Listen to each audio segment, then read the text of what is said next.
Before I start, there will be spoilers later on in the presentation. There will be a big spoilers message, and from then on there will be a lot of spoilers. If you haven't finished the game, there will be Act 3 spoilers, and that really bothers you. This will be recorded, and you can see it in a couple of weeks as well. So if you want to leave halfway through the presentation, that's fine. I don't mind. That's it. Let's see if this works. Ha! This is me. Michael Kostov is my name. I'm a gameplay scripter at Larian. And I've been a gamer since I was 3. And my journey was like all over the place. I ended up studying architecture, as he mentioned, but it was not what I wanted to do. I did not like it at all. And at half point, I started switching, trying to see how I can go back to my dreams of making games and all of that stuff. And it's actually, after graduating, there was a few really tough years of looking for jobs. And I was ready to give up at many points, but it was thanks to my family, my loved ones, my friends, I managed to finally get the quest designer job at Ubisoft. And it was a really, really cool first project to work on, more than I could have hoped for, with great team and great people. And about 3 years ago, I joined Larian as a gameplay scripter. Very briefly, what is a gameplay scripter? I think a lot of companies refer to this role as a quest designer or mission designer. We call it a gameplay scripter because we feel at Larian it's a little bit more technical than most. We don't use visual scripting. We write in our own language, 2 languages, Osiris and Anubis. We have our own editor. And we are responsible for not just the missions, but also some systems. We have a lot more power, I like to say. We can change and alter the game in more ways than most other roles. At least when I worked at previous roles, I was allowed to change, which also is great power, but also great responsibility, because then I have to fix all the bugs I make, which is great. So what are edge cases? I think you very soon find out that's something that, I don't know how many of you work in the industry, I presume a significant bunch. All of you encounter this all the time. But I think this term is used slightly weirdly in different industries, so I just want to make sure you know what I'm talking about. And at Larian, we call edge cases the things that the players can do to push a system to its extreme, to kind of really test how much we've thought about the game and then what's beyond it. Because we can't think of everything that the players will do. We try to estimate, but sometimes they come up with weird things, and especially in Baldur's Gate, they love that. So yeah, pushing a system to this extreme. And what happens then? Edge cases, we design for edge cases to allow for the game to be completely, always completable. If something weird that the player does that we haven't anticipated, we cannot allow the game to break and be uncompletable. There has to be something, even if it's not, it's very important to know that these edge cases usually are encountered by very few people, very small percentage of people, so it doesn't need to be to the same quality and fidelity as the main flow, but it still needs to not break the game. The game needs to be completable. So that's what we call N+1 in Larian. Like, there always is an N+1 solution. If there's N solutions that we thought about, there is an N+1, always. I think Sven talked about this recently. And yeah, it is one of the more complicated parts of scripting, because there's so much things that we allow the players to do and so many things that we need to cover for. And I think it's also one of the more fun things to do. I've encountered very weird edge cases. Some of them I'll talk about later. But it is fun to design. It's fun to. It's challenging, but with the challenge comes the fun. I think anyway.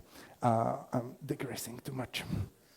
And the other important thing is, no matter how insignificant or like low percentage of players are going to encounter this, the game needs to stay consistent with the narrative. So we can't say, oh, only like 0.0005% of the players will see this, so we can just do this in this like random way. That doesn't make sense with the story. No, it needs to make sense with the story. Because story is, like, we put story above almost everything, like the coherent narrative throughout. And sometimes emergent in the way that players kind of create it. And yeah, all of you that work in the industry, you do these things anyway, like there's nothing new here. I think the difference that we make with Baldur's Gate to most companies is where you draw the line. You know, you can say, okay, 4% of the players are going to see this, so we shouldn't bother with it. Or you can say 0.4% of the players are going to see, so this is not too much. So where do we draw the line? And we like to draw the line further.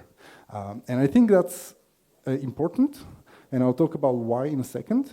But I think it's also important to think that if you go with this mindset that you will be supporting so much player creativity and freedom, then you start thinking of how to solve these problems in a feasible way. You start introducing them in the pipeline, you start thinking of solutions, systemic solutions that can help you deal with them. You're not cutting off your options before you even try to solve them, just because a few players are going to see it. So we're going to see how we do this in a few minutes. So yeah, why do we push that boundary so far? Why do we care so much? Why do we introduce so many edge cases and support them?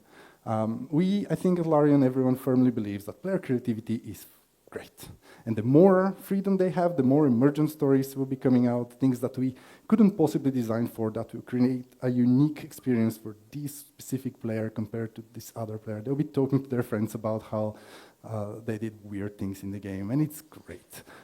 And we want to support it. And also, when you make choices, even if they're not a dialogue choice, which says, pick this option, right? You can go and kill this certain character when the game doesn't tell you to. We want the game to have consequences. That means we need to be supporting a lot of these things everywhere, including in dialogue, cinematics, all sorts of things.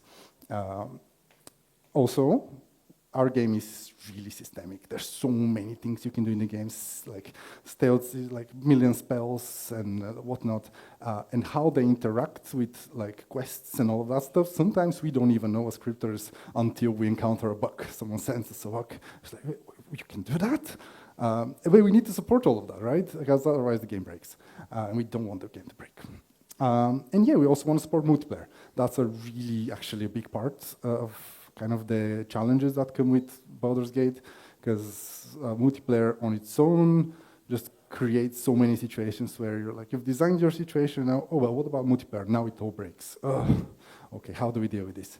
But it's also really cool because playing with friends is awesome, so we want to do it. Yeah, so that's roughly why we do it. I'm gonna list a few kind of things that we think about. There's a very small part of like a list that we have on Confluence.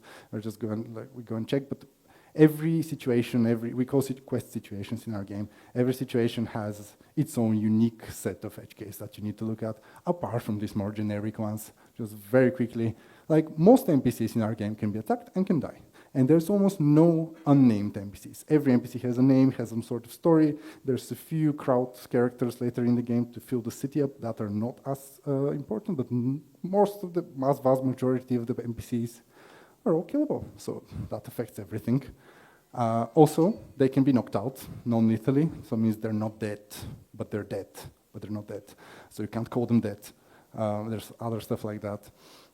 Items can be attacked, many of them destroyed, moved, stolen, like someone is giving you a reward, but another character is pickpocketing him and takes the reward before he gives it to you. What does he do? Stuff like that. Like, that's just a small example. Yeah, also important items. Every game has like, oh, these quest items really important, but you drop it, and you can drop it in a place that's no longer accessible. And what do you do? Things like that. Most triggers, these are like the areas or spotting areas, can be sneak past. So we can't guarantee that someone will see you and start a dialogue because you may be invisible or stuff like that. Any dialogue can fail to start. Like all the dialogues have multiple participants. Some of them may not be available. The player may be a bear or something that cannot talk. And then what happens? Like the dialogue doesn't start. We need to kind of play a dialogue. We have systems to take care of that as well. And also, dialogues can be interrupted at any point. You can start a dialogue, or this character is going to tell you something really important in the middle of that conversation, but you attack them at the beginning, and now they don't say it. And like there's all sorts of things like that. And there's more in this list. Let's do more. Quests can be completed in any order. You can start the quest that's already been completed. Great. The party can have more than one character. We have 4 playable characters in the party, and they can all be, or players, because multiplayer, they can be all in different places, or they can be all in one place. So you need to support every dialogue and situation in mind that, oh, there's 4 characters here, or there's just 1 character here. That's wildly different often. NPCs can be moved around the world. We usually, as designers, we often our job is behaviors, and NPC is gonna be walking around here and doing that. But then comes the systems, and a bard starts playing music, and the NPC goes to listen to the bard on the other side of the map, and now it's not where you're supposed to be. And what do you do? Then most fights that you start, you can flee from. You can't almost always guarantee that. When the player kills these characters, we move on, but they may just start the fight and go away, and I don't know what to do. Multiple combats can be started at the same time, and then can be merged into one. That came with a bunch of technical issues that we have to deal with, but we also have a way to deal with it, because we anticipated. NPCs maybe, wait. Oh, this was different. I thought this was this. This one was, we have a lot of situations in the game and a lot of NPCs that are recurrent throughout the different acts. So you met someone in Act 1, you decided something, and then Act 3, who knows? He may be there, may not be there, maybe a completely different character now. And there's many, many more. That's just a few. And what I'm going to do is I'm going to look at actual examples from the game, because I think that's easier to digest. I'm going to look at a few examples, and I'm going to talk through what the issues were and how we solved them. Hope that's fun. I think the first one is quite a simple one. I've tried to look at a simple checkpoint. We have checkpoints, so what's the issue? We have guards that need the player to stop them from entering a guarded location. And we normally do this by playing a dialogue. You enter the location, and a guard stops and it's like, hey, who are you? And then you have to convince them to let you in and all of that. But we call this guy the primary guard, because he's leading the main dialogue. And it happens when you enter the primary trigger of a checkpoint. But he may be unavailable. And the most simple example of this is, well, he's already talking to one of your party members, but then you select a different one, and you walk with them. Now, he can't stop you because he's already talking to someone. So what do you do? Another interesting thing is players can sneak past the checkpoint and appear from the inside. Are they going to treat you the same? Are they still going to be, stop, who are you? That's all different depending on context. But usually we have systems and generalized approaches for these sort of things to help us deal with all these million edge cases. So what's the solution for a simple checkpoint? We always have at least 2 guards. The first is the primary guard, and then there's the warning guard. And they all, so the first primary guard, whenever he sees you, you enter a primary trigger, and you start a dialogue. And that's the crash dialogue, the first guard, as one of the first things I did. And it's essentially, well, I just said it was part of the structure that writers expanded. It's a very collaborative process.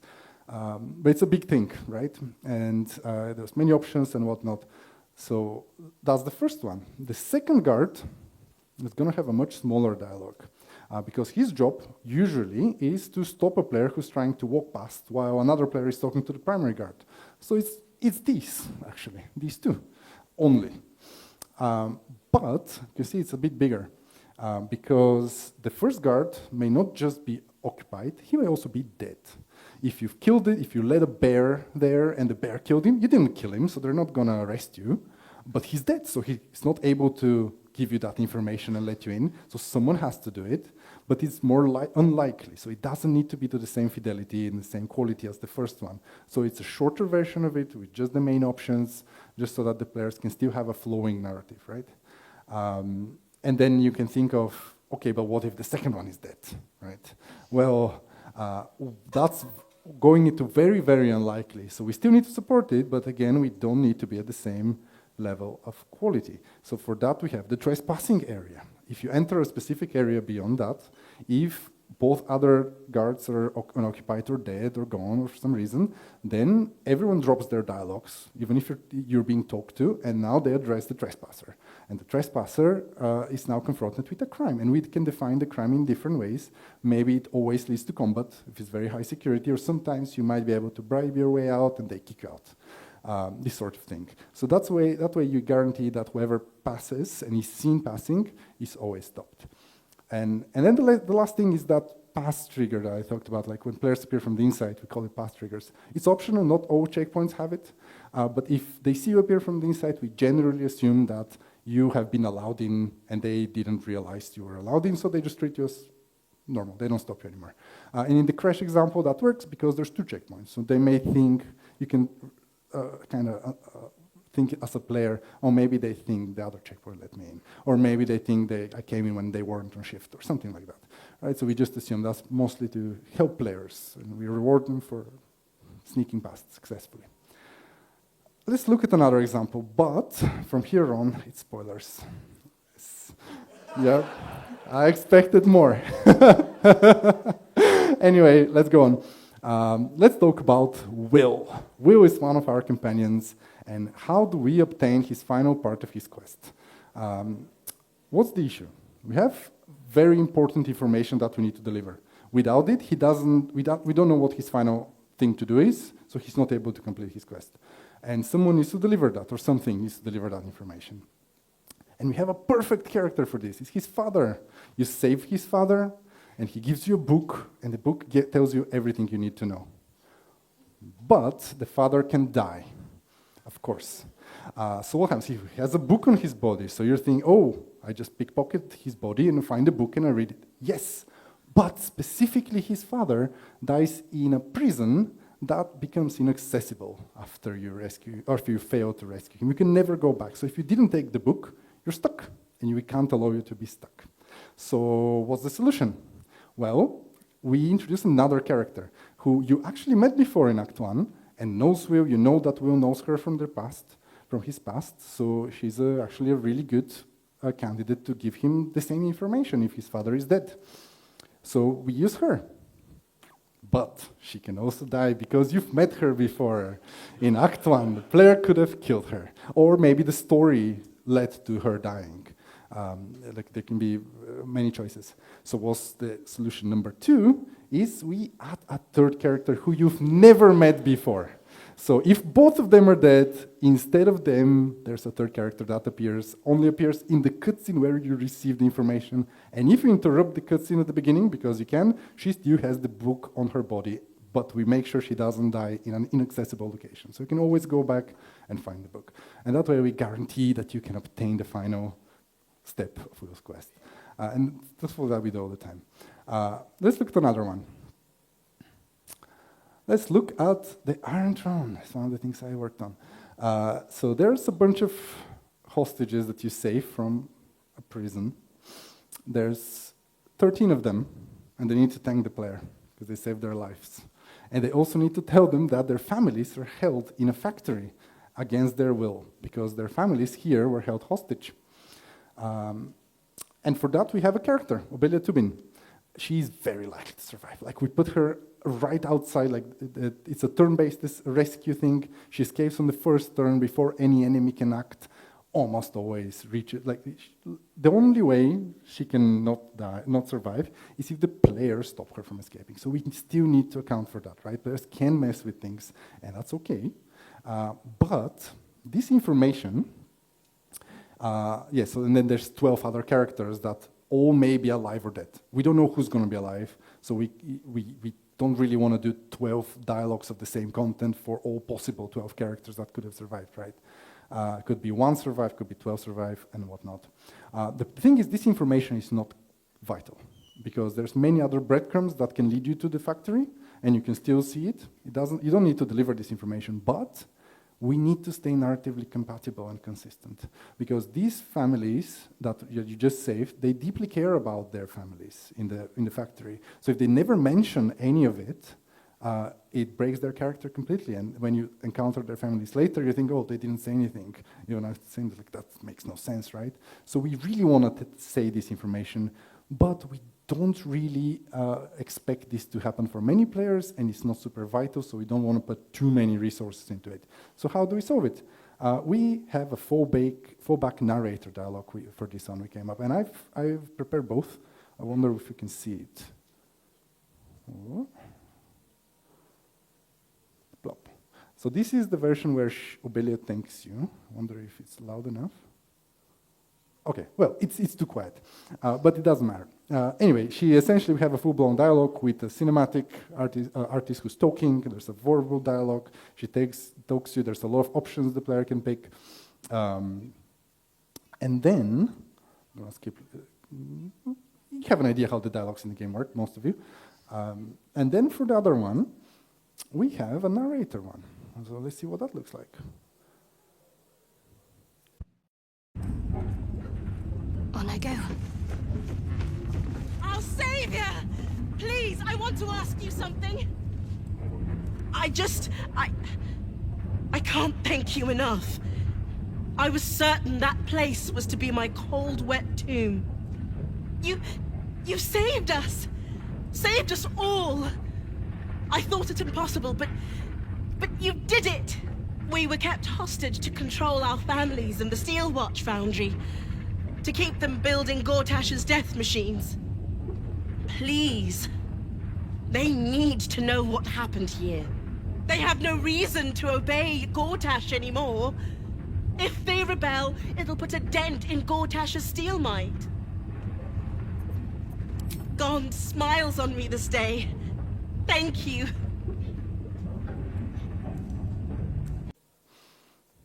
There's no Belia in the middle because she died mysteriously.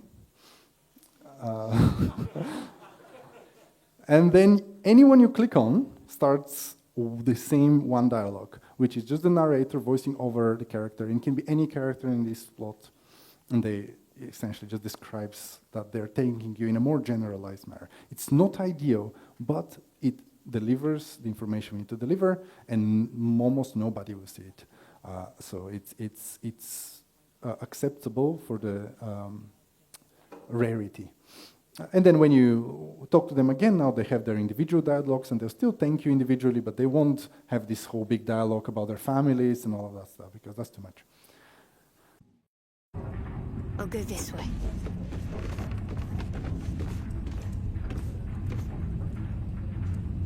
Gondian hostage, the one crouched in the corner of the submersible during your escape. Still shaken, they approach you.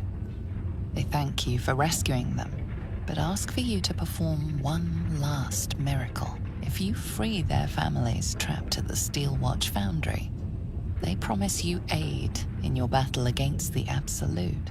They do not wait to hear your answer, perhaps scared to hear what it will be. Their mind, what's left of it, is already set on leaving. What they were doing with us was horrid. Thank you for saving me. Next example. Let's talk about Voss and his silver sword. That's a really fun one, I think. What's the issue?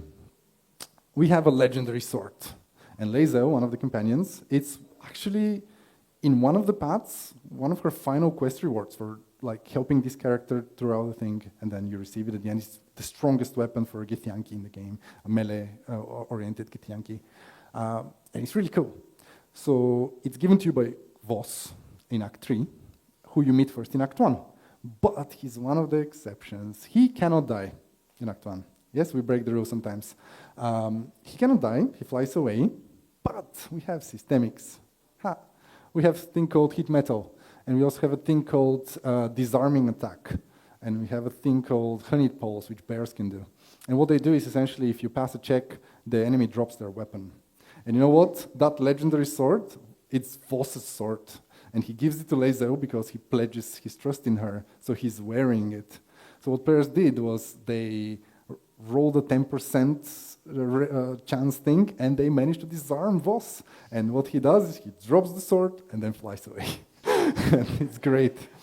And that's Lae'zel's final quest word. But that's not everything. So yeah, they got the sword. Great. That's not everything, because Lae'zel then, this sword is very important to her, so she has a special dialogue when she gets it. And the dialogue plays, and it spoils things in Act 3, because we only thought it's going to happen in Act 3. Great. And that was in release. I don't know if we caught it before, and we just didn't have time to fix it, or if it was something we spotted after release. So what's the solution?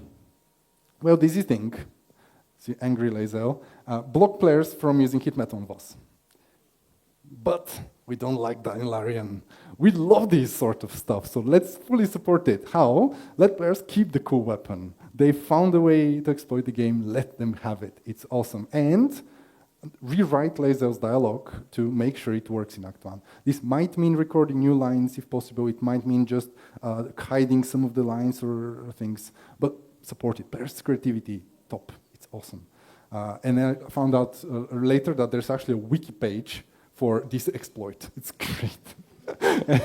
It's super long too. It's like, oh my god, that's awesome. Anyway, let's pick another example. What's the time, roughly? I'm super quick. I have a slide which I hid because I thought I won't have time. I might unhide it. But it's coming soon. Let's talk about the case of the missing Raven Guard. This is Will's father, which we've seen before in a picture. So it's a bit complicated, this one, so bear with me. The normal flow of the situation goes like this. And this is spoilers, by the way, a lot. You speak to Gortash, this fancy gentleman at the end, at a ceremony. And how this goes is you go in, you talk to him, and then he remains here and he tells you to go and kill Orin, which is another character, which you'll see in a picture in a minute. He tells you go and kill Orin, and he waits there. And who else is in that room? It's Will's father, Ravengard. And Ravengard is supposed to leave. He's taken to a prison when you leave the building. So you talk to Gortash, you leave the building, he's gone. Everything's good. That's what's supposed to happen. And there is a slightly more unusual flow, which is still supported. It's not like an edge case flow or anything like that. It's just unusual, where players actually kill Orin first and then go to the ceremony. They've never spoken to Gortash yet. They don't know about this, so completing quests out of order, this sort of thing. So kill Orin first, then go to talk to Gortash. But what happens is, remember when this thing, you speak to him and then he remains in the hall until you kill Orin? Well, he no longer has any reason to remain in the hall when you talk to him because Orin is dead. So what he does instead is he goes back to his office. Awesome. He starts walking, reaches his office, and when he reaches his office, we set a flag. What happens, unintended, is that because this flag is now set, when you leave the building, Ravengard no longer goes to prison. Although these things two are not connected. And he should still go to prison. So that's a problem, because now the game kind of expects him to be, everything in the game depends on him being in the prison, because nothing unusual happened. It's just this weird coincidence of a little bug, essentially. And what's the solution? It's super simple. We just make sure the flag works, right? We change the flag, so whenever we use a different flag, it's very easy. But the problem comes, what if players, because this was live, right? And I think a lot of game devs here will have suffered from this. What happens if players have already saved the game after this happened? And this is where this becomes really interesting. Because we call this save game patching. And in Larian, we do that a lot. The game's been out for, 9 months, 8 months, and we've dealt with very interesting bugs, and that was one of them. Because think about it, players could have saved in the hole where it happens. So in this case, if they load the game, and we've already changed the flag, so it will work for new players, it will also work for them, because the flag no longer depends. They leave the building, he's sent, great. But if they've already left the building when they've saved, they're no longer going to have this trigger condition, leaving the building. So he will never be sent again, because we're waiting for the players to leave the building. So we need to catch, have they left the building? And then send him, right? We also need to check if he's alive or dead and all of that stuff, because the player might have messed with it afterwards. But also, he's sent to a prison. And I remember that was Darren Throne thing. It explodes when you exit it. So players could have gone in already, exploded it and left, and then saved. And he's still bugged in that audience hall. So how do you patch that? Oh, it's very difficult. But we found a way, right? We have other tools. We managed to sneak it in another flow, which is supported. So we will set him off stage, and then we'll make him appear, like resurrect in a different way. But it was like a lot of these headaches we do like all the time after release, and some of them are really challenging to fix. Some of them are really fun. Some of them are just, it's the simplest thing to fix before release. It's literally changing one flag. It takes 2 minutes, and then 5 days probably. And then it's not just, you're thinking, oh, I fixed it. And then you start testing it, and you're like, oh, no, I missed this. And oh, they could have saved there. And it becomes very complicated. But it's fun, so we do it. I wonder if, yes, so I'll go back now and I'll unhide my slide. So, entering the Iron Throne. This is an interesting one, I think, and I think it's a lesson more than anything. What's the issue? So we have the Iron Throne, that's the same thing I worked on, that's why I talk about it all the time, because I try to get things from things I worked on. So you can only enter that place if Gortash is alive. Why? So essentially, before that, there is a character there that takes you to the Iron Throne, but he works for Gortash.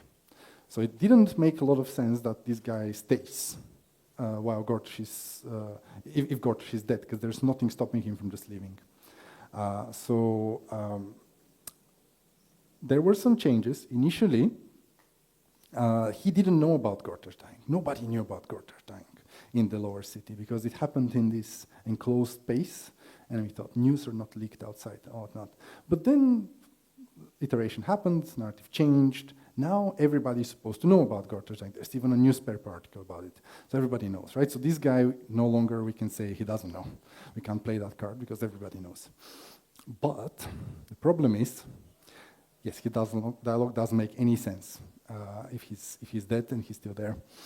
But the problem is, actually, I think I have the one solution to think here.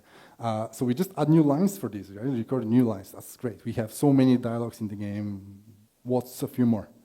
Problem is, his voice actor is already finished recording and he's not coming back. So we cannot add any more lines. And we're like, damn it. So what do? Solution 2. What we did here is that he disappears and you can no longer go to the Iron Throne anymore. And why we chose this is because Iron Throne and the following quest, their main goal is to help you defeat Gortash. So if you've already done it, they lose their value. There's still value in it because it's an area we wanted players to access more stuff, right? And there's cool stuff to do there. But it was no longer needed for the massive overall story. And that was the compromise that made sense because his dialogue just didn't work without it. And I think the lesson here is that not all edge cases, if messed, can be fixed in the best way. And sometimes we need to find compromises. But I think what's cool here, and I haven't written here because I wasn't sure how much time I'll have about it, is there is a good thing that came out of this. I think that's cool. Before this narrative change, when nobody knew about Gortash's death, we actually supported going to the Iron Throne without Gortash being alive. Normally, he shows up on Skype when you enter. It's like a submersible magical Skype. And he's like, what are you doing here? And you're like, I'm going to go in anyway. And then he blows it up. But if he's dead, he can't do that. So we had recorded, we had cinematic, everything, an alternative way that he will have set up precautions. There's like this beholder creature that comes and it triggers the destructions instead. And that ended up not going in the game for some time because you were no longer able to go to the Iron Throne. And it was a really cool scene. And anyway. And then we found out that there's another edge case we missed. And that is that you can ally with Gortash. And if you ally with Gortash, you can do what he wants to do, and then he leaves and goes for the end game. And when he's in the end game, he's no longer available for Skype, but he's alive. Which means Redhammer, the dwarf, has no reason to leave, which means he's still there, he can take you there, and now we can finally use that dialogue with the spectator where Gortash cannot Skype you, but you can still go. And I was like, okay, we at least were able to salvage some of this and make some players successful. I think it's a really rare thing that I've seen one guy on Reddit found out that you can actually do it. And I'm like, okay, cool. I do things for the one guy in Reddit often. Yeah. And let's look at the final one. And this is my final edge case here before we go into Q&A. And it's, I want to end it because I think it's very cool. It's the case of the Lost Nether Stones. Remember how we can leave and drop important items anywhere in the game? Well, there are some items that are so important, right? Super important. One of them is the artifact. Everyone starts with artifact. It cannot leave you, but there is a narrative explanation for it. It has a sentient, powerful being inside it that can manipulate time and space, right? So it's fine. But not all items have that. For example, these three things. You get them in the game and you need them to access the ending, essentially. But what happens if you drop them or you leave them? Well, yeah, you can also drop them in places that are no longer accessible, as we established. What do? We actually have a few solutions here that we've done, and I spoke to the scripter who did it, because I think it's really cool. We have the Guardian, who's your inner voice, kind of guiding you through stuff. You have very funny lines that happen when you drop. It's like, what are you doing, you fool? They're in a video next, but they probably won't be able to hear them. Maybe we can narrate them. We'll see. Then we also place map markers on them, so players can find them. If they forget they dropped them, they can see a map marker. Oh, lost Netherstone. Okay, I can go and get it. Sometimes we game over if it makes narrative sense. If you drop it in a really weird space, like a chasm, and it's destroyed, and then it's like, well, the Emperor comes up, you fool, and then game over. But it happens immediately, right? It doesn't let you play the game for an hour to find out that you can't progress anymore. It happens immediately. Not always it can happen immediately. And sometimes we add little boosters, we call like small quests called boosters, to have the stones come back to you some way. I've got one here, which I think is really cool. This is fan favorite Woburn Bongo. No, go back. I need to press it with the mouse. This is Steelwatch Foundry. And these are the stones, right? So what happens if you drop them? So there's the Emperor. What are you doing? We cannot defeat the brain without the stone. Great. And you're like, okay, let's drop another one. Get that stone back now. Great. So you're like, I'll ignore that. I'll go in and I'll go destroy the Steelwatch Foundry, which becomes inaccessible afterwards. Let's push that button.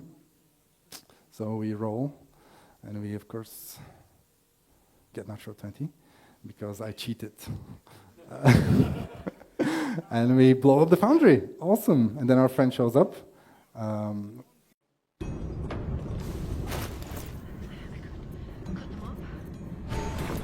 Perhaps incinerate. What are you doing? We cannot defeat the brain without that stone. I forget. It's time. Get that stone back. Now. Rossiter awaits your input. Successfully inputting this will destroy the foundry, wiping it from the face of the Forgotten Realms.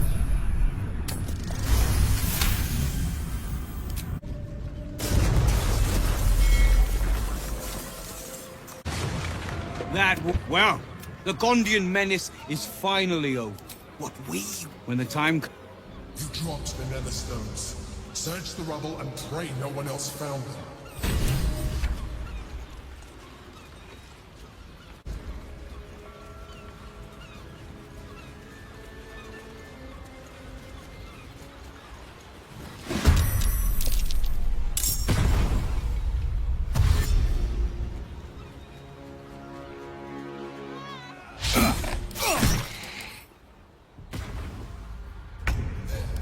The kobolds have the stones. Get them before they escape. To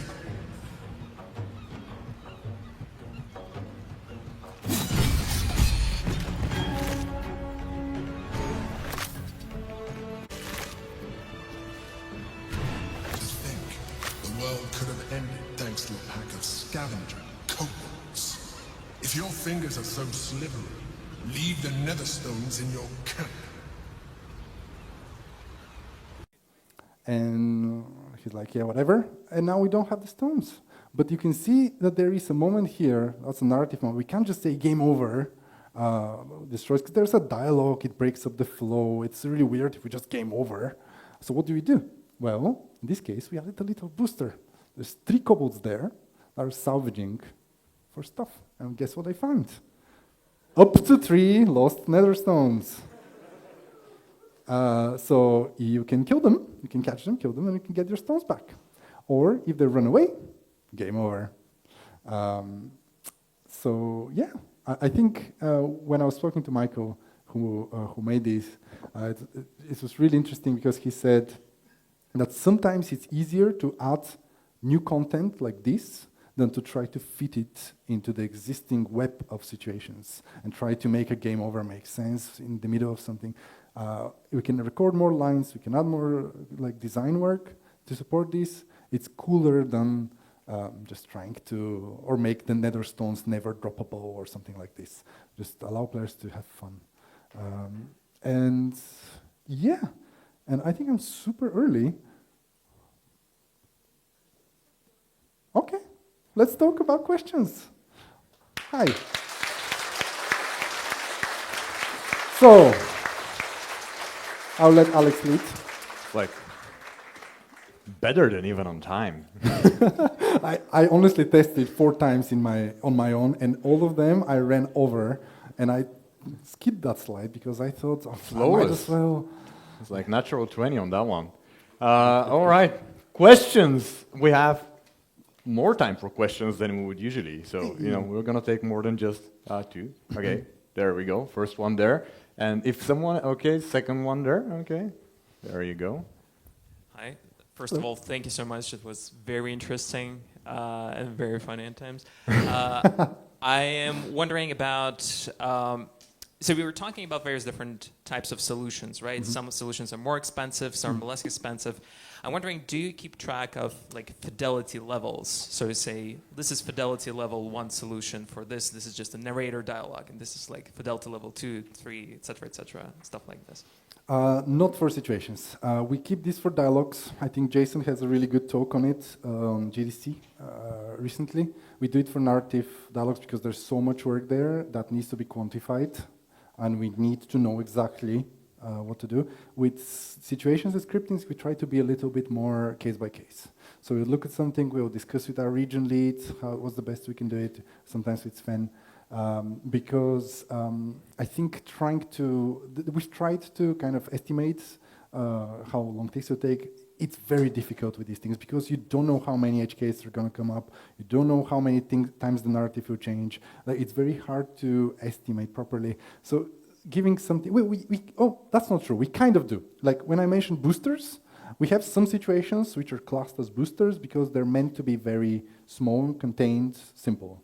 And then we have other situations which are bigger, but usually it's hard to say there's a gold situation, as you know. There's usually just everything as one, trying to iterate a lot. Sometimes we say, okay, this is not that important. We can kind of try to get it done quickly. But overall, in scripting, we don't use a lot of these. But yeah, it is a valid way to design games as well. To use fidelity levels. Thank you very much for the presentation. Welcome. I just have one question, yeah. Which is sort of, how do you measure how many quests or options are needed to complete, say, a certain mission? Like, say, Fallout New Vegas, they have like 3-4 paths that you can go, or any other quest. Well, normally this comes from the way we work in Larian. This comes from the higher narrative team. So there'll be Sven and a few other people, writers, assistant designers. They'll come up with kind of the story, and usually that dictates a lot of the main outcomes. And for smaller outcomes from a situation, it will be a big brainstorm process. And we normally try to essentially play the game. And it's often that we sit down, maybe with Sven or with our region lead, and they'll be like, it feels like I should be able to say this here, rather than saying we need 4 or 5 things. This is more of a writer, honestly, question. Scripters don't normally really deal with this, but I've been to multiple of these reviews, and I've seen how it happens, as this is my perspective of it. I think they have at least a few options that they need to have so that it's not a sausage, I think they call it. Otherwise, I've noticed that it's more of it feels like I should be able to say this, let's add that option, and what does that lead to? And then as we play, because we played so much internally, things just get added. And it's really incredible work by the writers to foresee a lot of these, to come up with great ideas. Our writers are really technical. They will jump into these dialogues files, they'll add things themselves, they add different branches and options.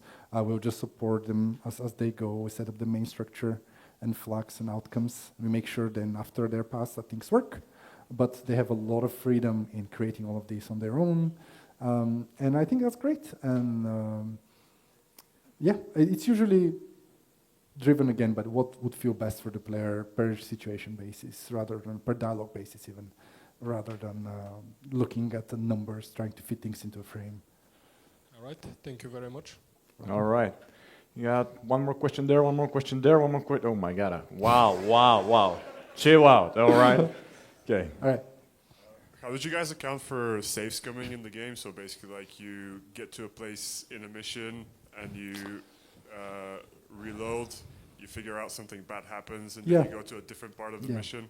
Yeah, I mean, it is a concern, right? As a designer, we often think about this, and I think it's an interesting question. I think it's completely fine to save scum and play that game if that's how you want. But often when I design things, I'll be like, well, this choice is now meaningless because players can just reload, right? And just try until it happens.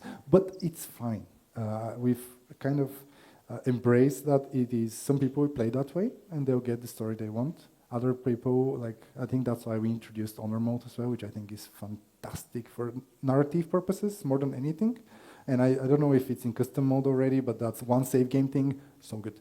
Because now it forces you to accept your choices and deal with it, and it's a different game. I always save scum. So for me, it was really, really fun to play in honor mode and just, okay, I guess the character just died.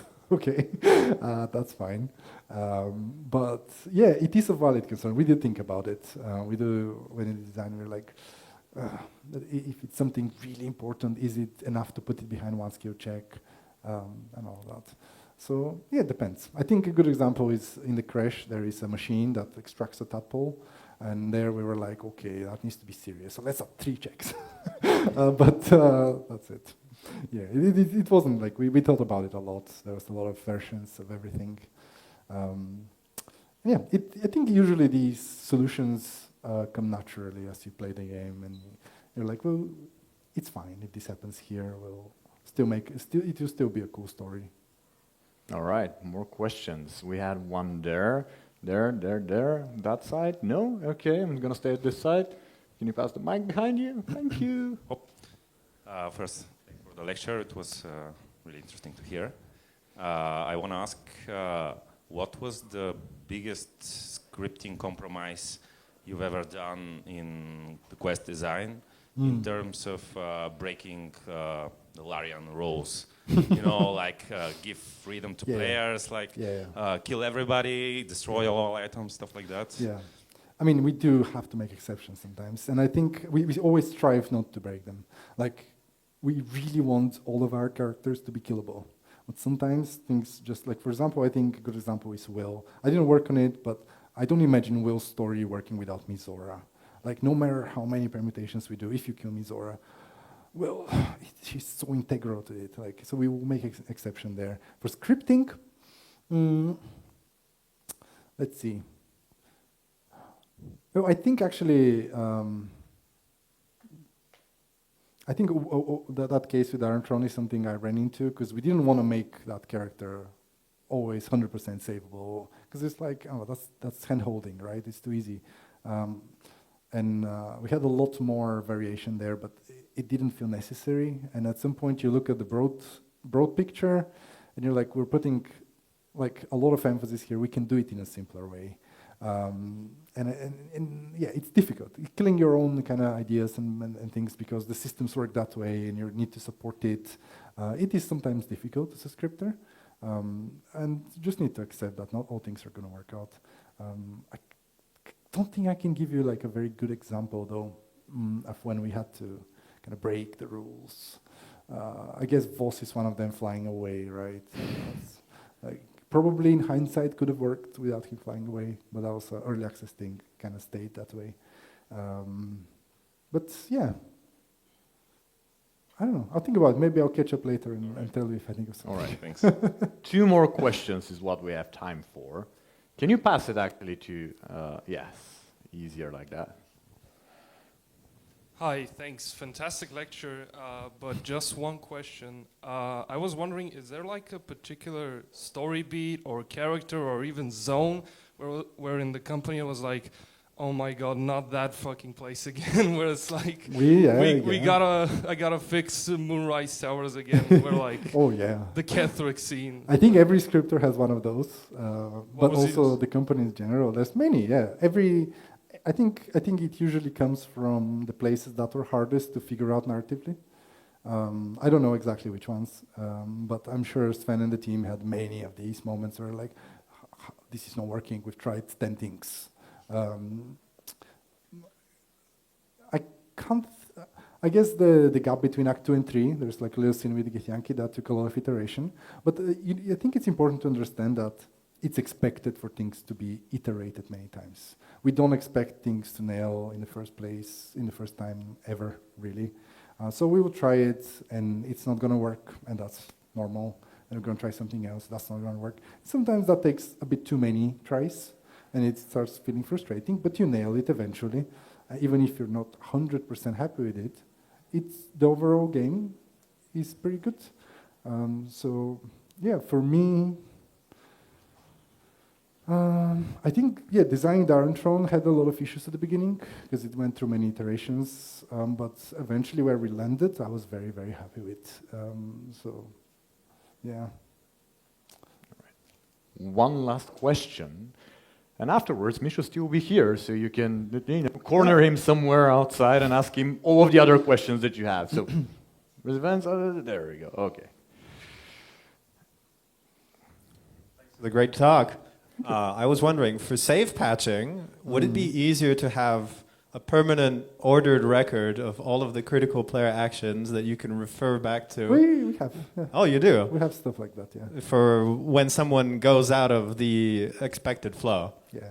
We can get some info out of player saves, and we can see what they did, which flags they've set, which databases they've set, which use a lot of databases. So that's essentially the only way we can save game patch. We go through their save and it's like, oh, okay, so they've set this flag, but they haven't set this flag. They've entered this database. How did that happen? And then you go on a rabbit hole to find out how it happened, try to reproduce it. And then when you find out and you know exactly which flag and exactly which thing is the problem, that's when you figure out how to patch it. But yeah, we do have tools. They can be improved, and I think they're improving them all the time. But we have actually quite good tools to save game patch, which is why it's possible. Otherwise, I don't think it would have been possible. This game is too big. So does that mean replay system coming? No, not that sort of thing. I don't think. Okay. I think it's just internal scripting things that we record are a very small part of the big game. Yeah. Thank you. Round of applause for Mihail Kasta. Thank you all. That was great.